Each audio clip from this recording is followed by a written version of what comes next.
and welcome. I'm Dr. Susan Hughes of Sharpening Her Edge, and I want to personally invite you and thank you for showing up for Season 2, Episode 6. This is going to be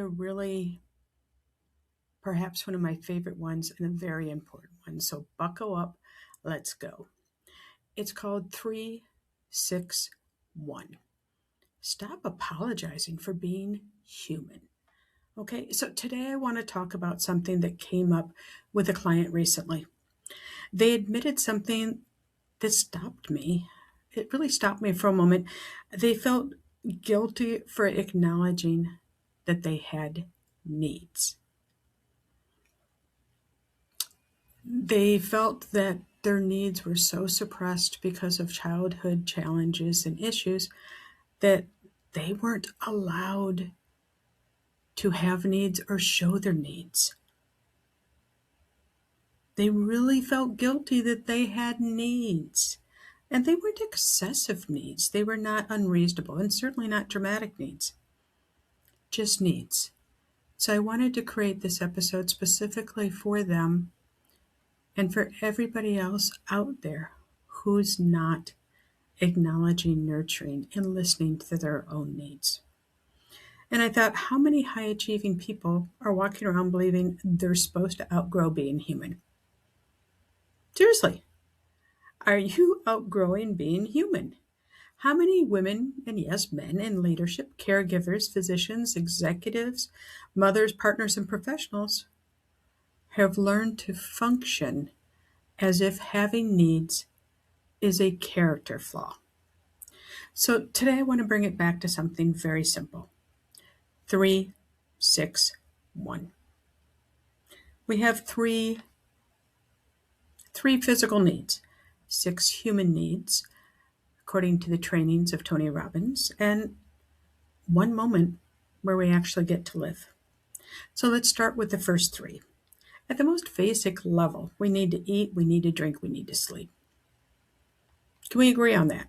Okay, that sounds pretty obvious, but many high performers violate these needs every single day and call it discipline. It may be a work requirement, it may be a self-imposed requirement, it may be an educational toxic training requirement calling you out, residency in med school. They skip meals. They run on caffeine. They sleep too little. They override their body's signals. And they confuse exhaustion with commitment. And then they wonder why they feel irritable, scattered, resentful, or emotionally fragile. Sometimes the first leadership move is not another strategy. Sometimes the first leadership move is a glass of water, a real meal, permission to rest. So let's talk about the 6 human needs as described by Tony Robbins. As a Robbins Mundanes trained coach, I get this and I teach on this, and it's part of my core training. So let's talk about these in order. Certainty, variety, significance, love, connection, growth, and contribution. Now, think of it as a recipe.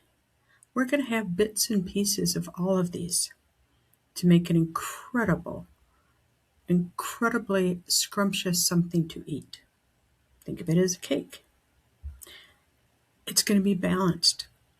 And you don't necessarily make the same cake every single time. There's going to be times where you're going to need more certainty, more eggs. There's going to be times where you might need more significance, more flour, more love and growth,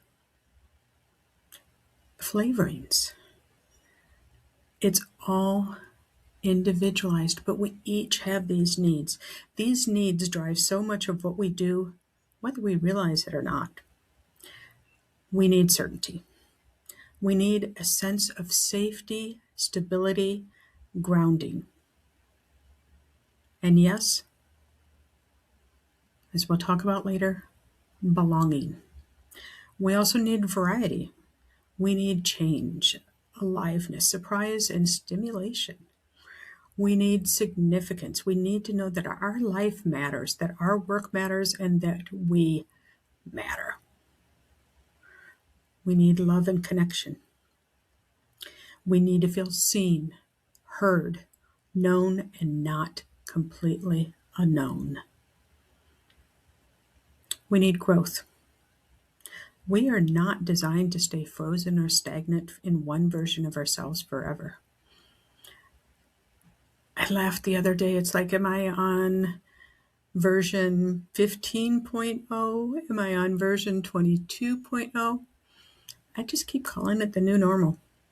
It is what it is. It's the constant reinvention as things happen or as shift happens. After growth, we really need to be able to contribute. We need to know that what we are living, learning, building, and becoming has meaning beyond ourselves. And this is where so many of us get tangled up. We shame ourselves for the very needs that are trying to guide us. We say, I shouldn't need that reassurance. I shouldn't need rest. I shouldn't want more. I shouldn't care if I'm seen.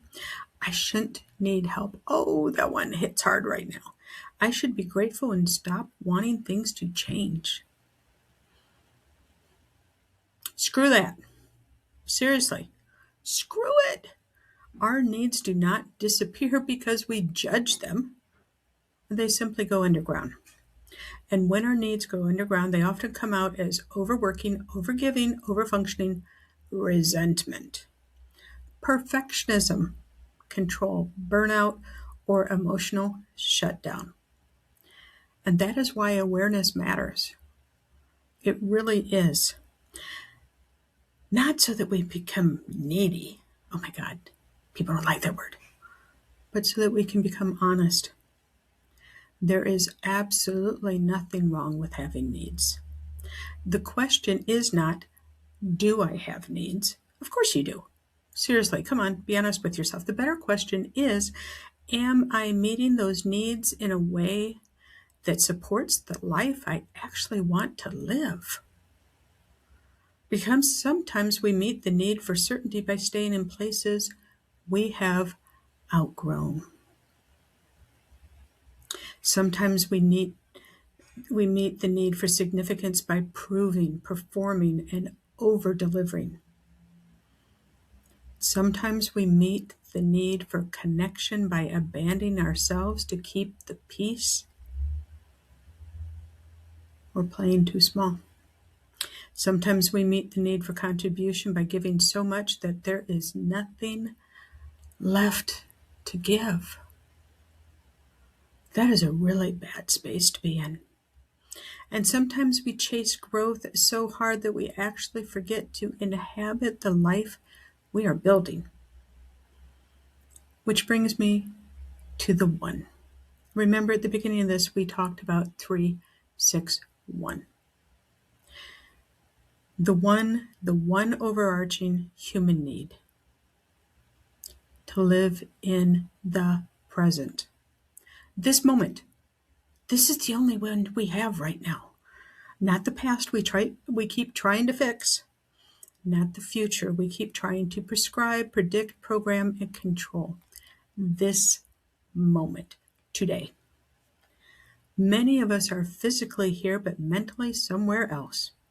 We're replaying what happened, rehearsing what might happen, trying to repair old versions of ourselves. And somewhere in all of that, we miss the only place that life is actually happening, which is right now. This doesn't mean that the past doesn't matter. It does. The past shaped us. It taught us. It wounded us. It formed us. And it doesn't mean that the future does not matter. It does. Vision matters, planning matters, direction matters. Leadership requires intention. Sharpening Her Edge is all about leadership. But the past is not where we live. The future is also not where we live. We live right here, right now, in this breath, in this body, in this conversation, in this decision, in this day. So maybe the invitation today is simple. Stop apologizing for being human. You have physical needs. Now, come on, you know that. Eat, drink, sleep, rest, breathe. You have emotional and spiritual needs, certainty, variety, significance, love and connection, growth and contribution. And you have only one life that is only ever lived in the present moment. Not when things are fixed, not when everything is okay, not when the next achievement is complete, not when your past finally makes sense, not when the future finally feels guaranteed. Now. So ask yourself today, what do I actually need? Not what should I need? Not what am I allowed to need? Not what would be convenient for everybody else, but what do I actually need? And then ask, can I meet that need honestly, cleanly, and without apology? Because leadership is not about needing nothing. Leadership is about becoming honest enough with yourself to know what's driving you, grounded enough to care for yourself, and present enough to live the life that is actually in front of you. 3, 6, 1. 3 physical needs, 6 human needs, 1 present moment. And you're allowed to be human in all of it.